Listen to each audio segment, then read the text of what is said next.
Bueno, queridos patitos, estamos a día 5 de diciembre, pero de 1962. En ese caso, cuando Estados Unidos y la Unión Soviética llegan a un acuerdo sobre la utilización pacífica del espacio.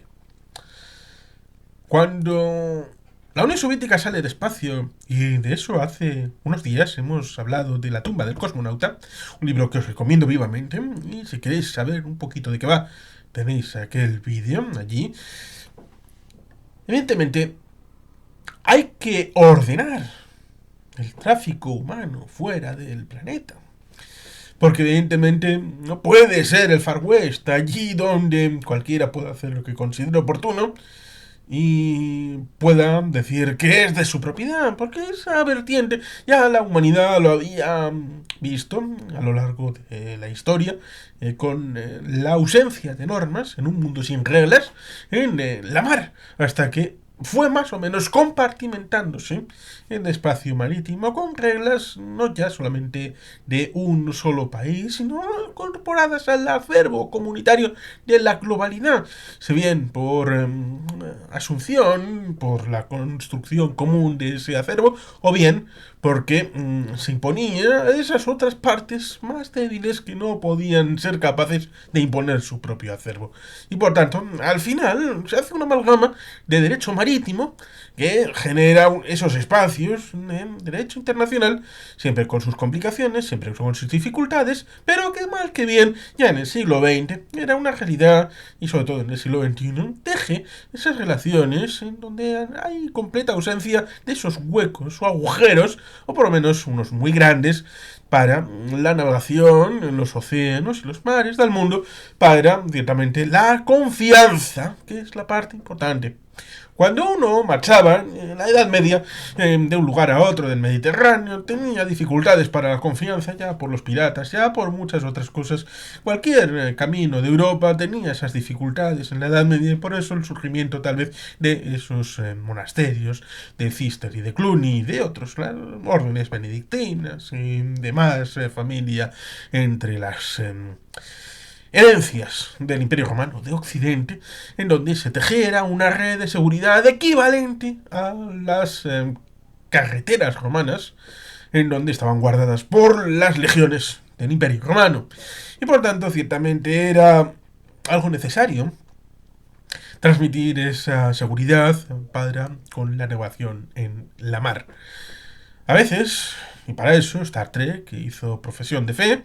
que sobre todo a partir de la segunda película, La ira de Khan, los uniformes parecen la de marinería, como comentamos en un conversatorio con Ricardo Ibars,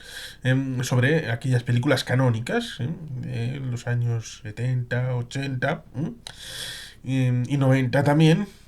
cuando ya empieza la nueva generación, pues ciertamente esa visión del espacio como extensión de las fuerzas navales.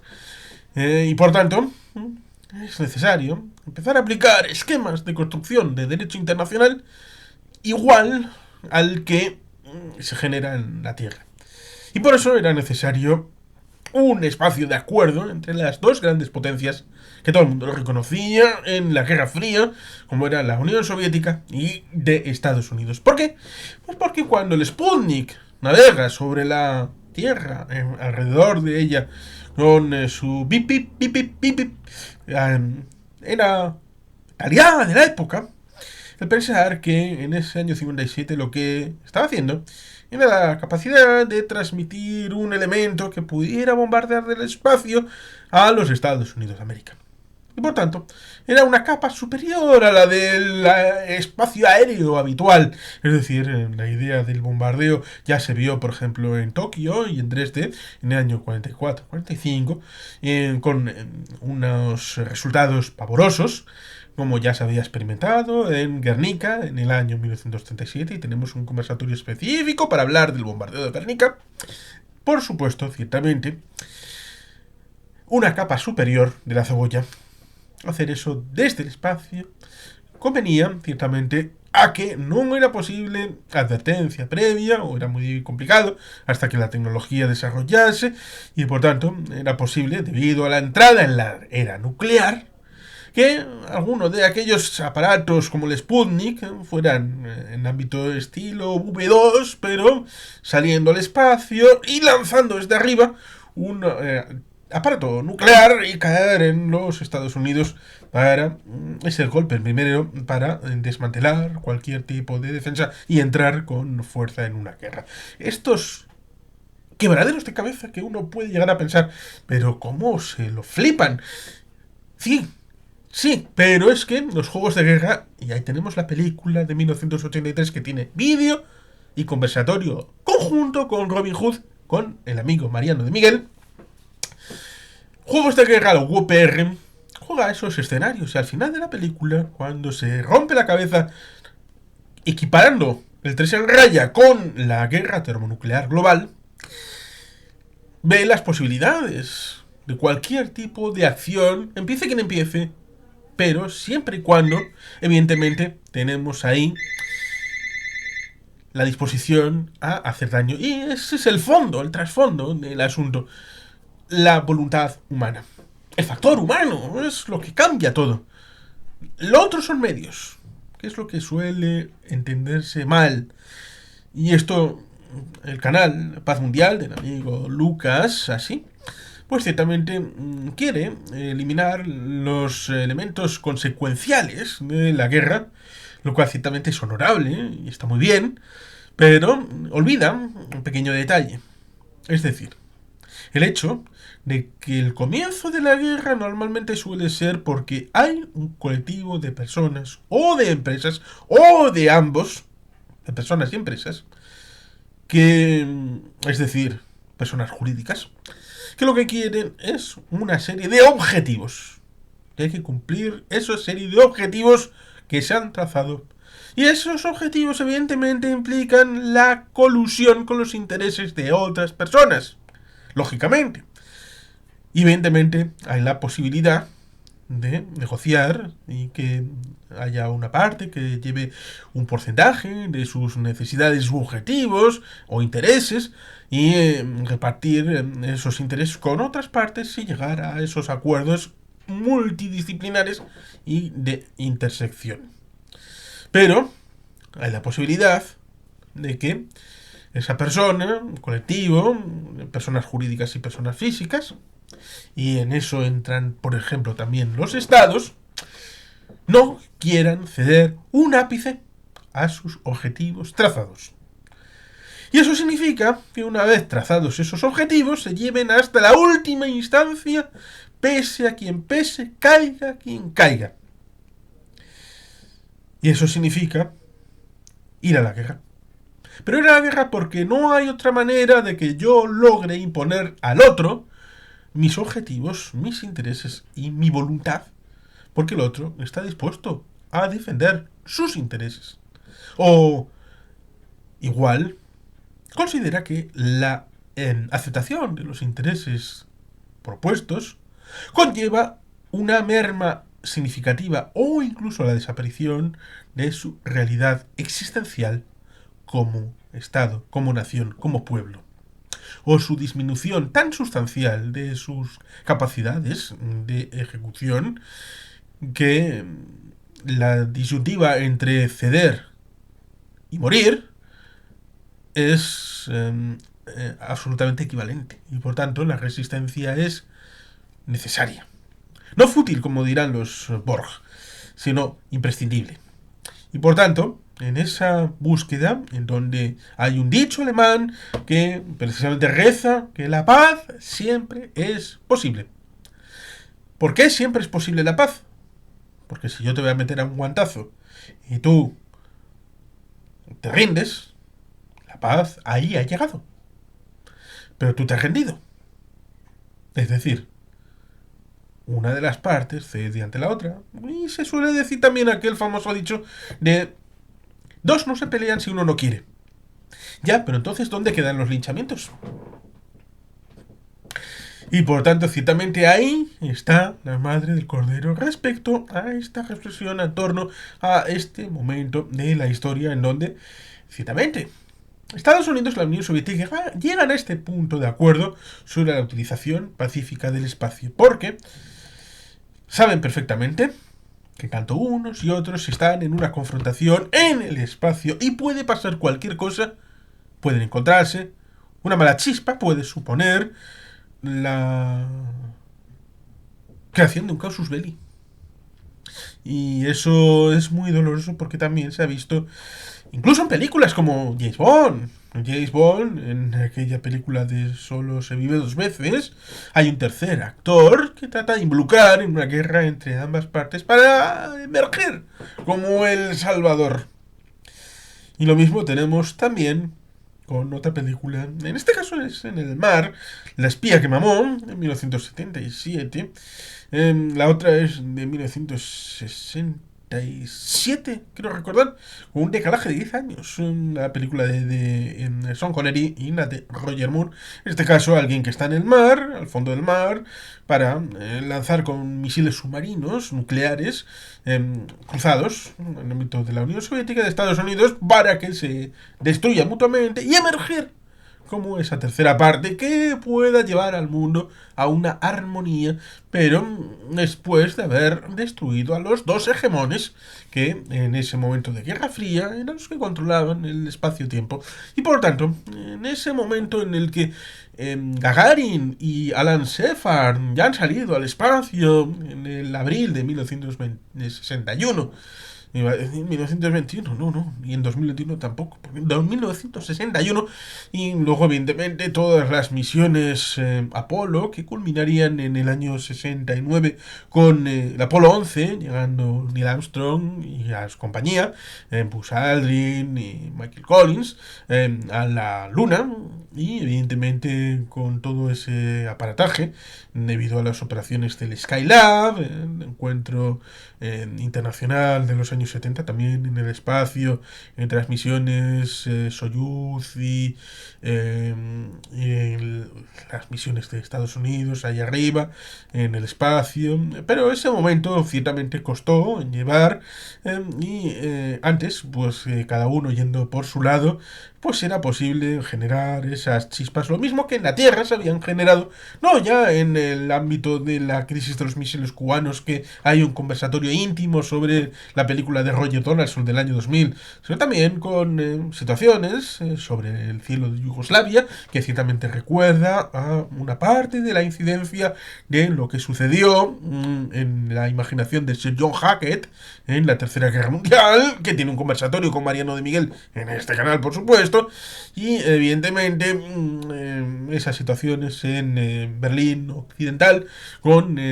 la colusión de los intereses con la Unión Soviética en el famoso puente aéreo sobre Berlín del 48-49 y tensión en el checkpoint Charlie en diversas épocas, y eso evidentemente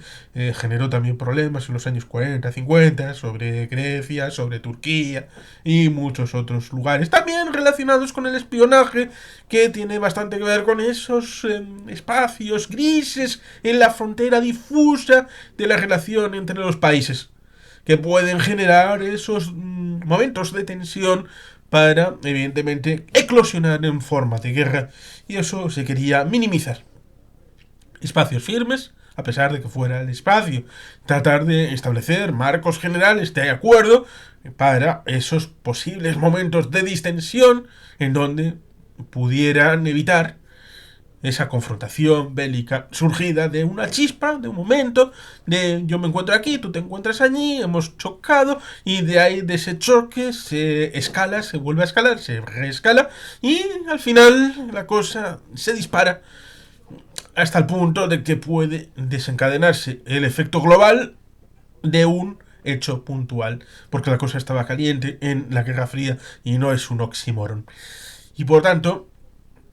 desde tal vez lo pequeñito, en los años 90 hubo una película con Sir Anthony Hopkins sobre espionaje también, ciertamente.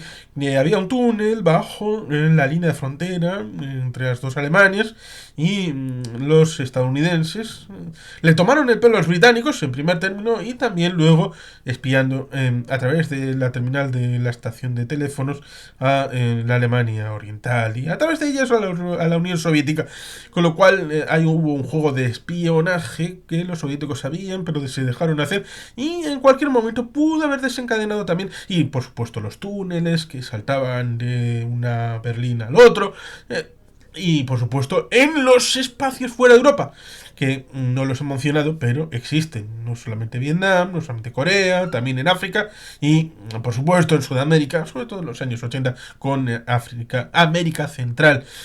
África, recordemos ciertamente Patrice Lumumba, años 60, y las guerras de frontera luego en los años 70 y 80, con el caso de Sudáfrica, el caso de Angola, sobre todo el caso paradigmático, con aquella batalla de Cuitucuanale en el final de los años 80 que se equipara habitualmente con la batalla de Stalingrado. Con lo cual ahí tenemos un espacio general en donde había que tratar de evitar ese marco de posible choque con apriorismos en favor de la paz. Pero es que este acuerdo puede llevarnos también a un elemento bien interesante que ha cambiado en el siglo XXI, porque estos acuerdos entre la Unión Soviética y Estados Unidos fueron llevados a la idea de que el espacio exterior y cualquier marco general en esos otros lugares, satélites, planetas, son patrimonio de la humanidad. Patrimonio de la humanidad en tanto en cuanto estarían representados por la Organización de Naciones Unidas en su gestión global. Problema, primero, que como uno diría respecto a Miss Universo, donde curiosamente están todas las de la Tierra y no hay ninguna extraterrestre, menuda xenofobia, menuda exclusión más absoluta, en Silva Chiste, por supuesto, pues evidentemente hablar de Miss Universo o de la universalidad de la galaxia y del propio universo, valga la redundancia, es como cuando en aquella escena de Gorkon en Star Trek 6 hablan de derechos humanos. ¡Qué vergüenza! Eso es racismo por sí mismo. Lo dicen evidentemente los Klingons, que técnicamente no son humanos y por tanto no están sujetos a esa aplicación, sino que se les impone esos derechos humanos para una forma de ver radicalmente distinta. Y por tanto, hablar de ampliación del marco global de la humanidad fuera de sus límites en el planeta Tierra, pues conllevaría, ciertamente si nos encontramos helenitas o marcianos o cualquier otra cosa, nos conllevaría ciertamente a una cierta extraterritorialidad de confrontación. Pero bueno, de momento no se ha dado esa circunstancia, o por lo menos que sepamos la mayoría de la humanidad, no se ha producido. Siempre está sujeto a conspiraciones y alienígenas ancestrales donde el señor Chukaulos y toda la familia nos recuerdan que tal vez hemos sido contactados y no lo sabemos. Pero dejando de lado estas cosas de History Channel, pues ciertamente hay la posibilidad de la introducción de corporaciones privadas, como el señor Elon Musk. Porque, evidentemente, a través de las Naciones Unidas, a través de Estados Unidos, a través de la Unión Soviética, el marco general de referencia era un marco público de relación de estados. Pero los particulares han ido progresivamente cogiendo protagonismo. La idea en general era la de soberanía de varios estados en forma de concesiones, protectorados o ámbitos parecidos, como había sucedido en la Tierra, ya sea en el ámbito de después de la Primera Guerra Mundial, en el ámbito de la Segunda Guerra Mundial, y como había sucedido históricamente la idea de control territorial efectivo, como el acuerdo de Montevideo de 1935 respecto a lo que es qué es un Estado y los puntos definitorios de lo que es un Estado. Eso que estaba tan claro en el siglo XX, en el siglo XXI ya no es tan claro, porque ahí tenemos ciertamente las corporaciones privadas, el tránsito de la propia Unión Soviética a la Federación Rusa, en donde las sociedades públicas se partieron en trocitos y cada parte equivalente se le dio a un ciudadano, y luego hubo el jibiri en el ámbito de la combinación de esas participaciones de compra-venta para acabar creando unos oligarcas que tenían el dominio de esas empresas. ¿Por qué? Pues porque nadie sabía cuánto valían las empresas. Porque no había una corporación de mercado, no había una bolsa de valores, no había un marco de referencia todo estaba destruido, ni siquiera había sindicatos, ni nada. Ni por tanto, la medida que se les ocurrió es trocear, a ver cuántos habitantes hay aquí. Bueno, pues vamos a hacer tantas acciones y esto, los ciudadanos soviéticos tendrán cada cual un papelito, un papeluco, cada cual de tantas acciones de esta empresa, tantas de esta, tantas de esta, tantas de esta, y ya está. Y como muchos eran iletrados, pues les tangaron, les robaron. Pero el tránsito, ciertamente, ahí está, de lo público, que en teoría todo la de la Unión Soviética era público. Eso sí, la propiedad en realidad eran los oligarcas, que eran los que gestionaban esas empresas públicas. El tránsito a lo que era un capitalismo salvaje, mucho más salvaje que el que podía haber en Occidente. Incluso pensando en Reagan o en Margaret Thatcher. Y por tanto ahí tenemos la evolución que luego ha dado el salto a lo exterior en esa gestión de la minería para algunos cometas, empresas que pudieran atraer esos minerales en esos cometas acerca de la Tierra o algún lugar próximo, hacer minería desde ese lado. Y ya había películas, como por ejemplo recuerdo una de Rutger Hauer respecto a la búsqueda de estos satélites. Bueno, pero no vamos a irnos otra vez al cine y recordar estas viejas películas de serie B sobre temática de ciencia ficción y del espacio. La idea es esa, básicamente. El tiempo ha cambiado, el mundo es distinto y las circunstancias son diferentes, pero de ese acuerdo habrá que actualizarlo para que sea algún ente, en principio debería de ser el Consejo de Seguridad, Naciones Unidas, el que mediara una posibilidad para que los países y las corporaciones, es decir, las personalidades jurídicas, es decir, las empresas, pudieran ejercer un marco general de gestión del espacio en donde no haya sino minimización de esos potenciales de conflicto. Y que no suceda que se transforme el espacio en una especie de Far West donde no haya un marco general de relación con lo jurídico y cada cual, debido a la debilidad de lo público, tenga la posibilidad de ser sheriff en este pueblo y 20 kilómetros más para allá sea un bandido, un forajido. Y por lo tanto, ciertamente, este desbarajuste, como se ve, por ejemplo, en la película Atmósfera Cero, que no deja de ser un remake de Solo ante el peligro. Y ciertamente con esa referencia cinéfila y la memoria de la Guerra Fría y los Estados Unidos, la Unión Soviética y la necesidad siempre de actualizar el derecho al momento actual, al momento de donde partimos, que es el presente, pues ciertamente, queridos patitos, sin más, es que ricasco, agur, berobat, Betty Helpian.